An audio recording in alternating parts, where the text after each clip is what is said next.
Maja findet wieder ihre Ruhe und bei der Matheprüfung geht's ihr gut. Die preußische Apothekerin und die preußische Standelfrau streiten drum, wem sein Putzmittel das besser ist und möchten's ausprobieren. Der Gregor nutzt das aus und lässt's gescheit putzen. Aber das zahlen sie ihm nachher wieder heim. An Hubert, seine preußische Tochter, feiert ein Festel mit ihren Spätzchen und er hilft ihr beim Herrichten. Aber dabei sein darf er nicht. Danach feiert sie aber nachher ein Festel extra mit ihm. Der Charlie schnarcht beim Schlafen und glaubt es nicht.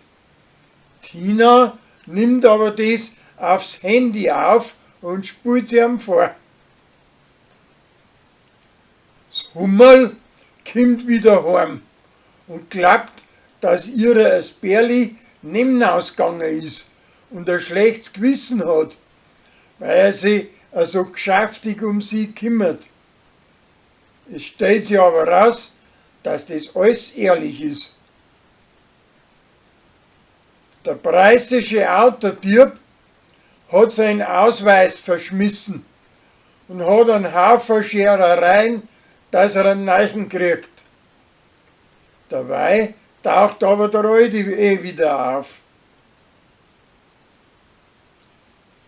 Für den Gregor sein Purzeltag möchte ihm seine preußische Gspuse einen Fachmann kommen lassen, der wo ihm beibringt, wie man geschmackige Safterl zusammenmischt. Der fällt aber aus und drum macht es die preußische Standelfrau. Der Philipp und sein Bruder schließen der Wett an, wer das einen Tag lang vegetarisch leben kann. Da können sie sich aber nachher gegenseitig heimlich rausbringen. Der Gemeinderat legt fest, dass das Dorffest heuer als Vorstadthochzeit gefeiert werden soll.